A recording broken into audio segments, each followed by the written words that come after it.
तो सबसे पहले जो बड़ी खबर है, मंगलवार को रेमंड का शेयर 8% से ज्यादा उछल गया।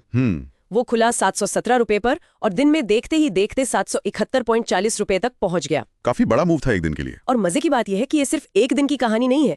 लिस्टिंग से पहले वाले कुछ दिनों में ही शेयर करीब 25% चढ़ चुका था। हाँ बिल्कुल, मतलब बाजार को पहले से ही कुछ अंदाजा था, कुछ एंटिसिपेशन थी। सही। तो क्या ये सब इस डीमर्जर की वजह से है? हाँ देखिए, मुख्य कारण तो यही है, रेमंड रियलिटी का कंपनी से अलग होना, जिसे हम डीमर्जर कहते हैं, और फिर उसकी शेयर बाजार में लिस्टिंग। अच्छा, ये बेसिकली वैल्यू अनलॉकिंग का एक क्लासिक केस है। वैल्यू अनलॉकिंग मतलब ये कि एक बड़ी कंपनी के अंदर कोई एक हिस्सा है जिसकी अपनी काफी कीमत है, पर वो शायद ठीक से पहचानी नहीं जा रही।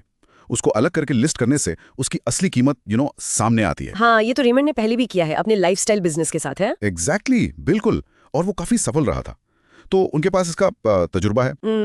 और यहाँ ये मामला और दिलचस्प हो जाता है।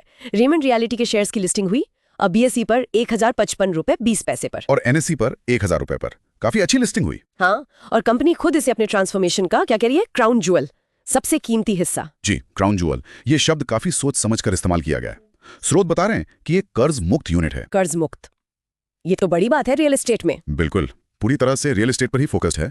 और कमाल की बात यह है कि ये मुंबई मेट्रोपॉलिटन रीजन मतलब MMR में टॉप 5 डेवलपर्स में शामिल हो गई है। MMR जैसे कॉम्पिटिटिव मार्केट में टॉप 5, ये तो बहुत तेज ग्रोथ है। जी हाँ, अगर हम इसे बड़ी तस्वीर में देखें तो अब रेमंड लिमिटेड के पास ग्रोथ के लिए 2 अलग-अलग इंजन हो गए हैं। अच्छा, 2 इंजन। हाँ, एक तो उनका पुराना जाना पहचाना लाइफस्टाइल बिजनेस, और दूसरा ये नया तेजी से बढ़ता हुआ रियलिटी बिजनेस। तो ये एक तरह से डाइवर्सिफिकेशन की रणनीति है। बिल्कुल, ये कंपनी की अपने कारोबार को फैलाने की और शायद रिस्क कम करने की भी एक सोची समझी रणनीति है। और रिपोर्ट्स ये भी बता रही हैं कि रेमंड रियलिटी के पास आगे के लिए काफी प्रोजेक्ट्स हैं, मतलब एक मजबूत पाइपलाइन है। जी, उनके पास विकास की एक अच्छी खासी पाइपलाइन है, और वो भारत में जो अर्बन रेनेसा या शहरी पुनर्जागरण हो रहा है। शहरी पुनर्जागरण मतलब शहरों का विकास। हाँ, मतलब बढ़ता शहरीकरण, बेहतर इंफ्रास्ट्रक्चर, लोगों की बढ़ती आय, इन सब का फायदा उठाने के लिए रेमंड रियलिटी काफी अच्छी पोजीशन में है।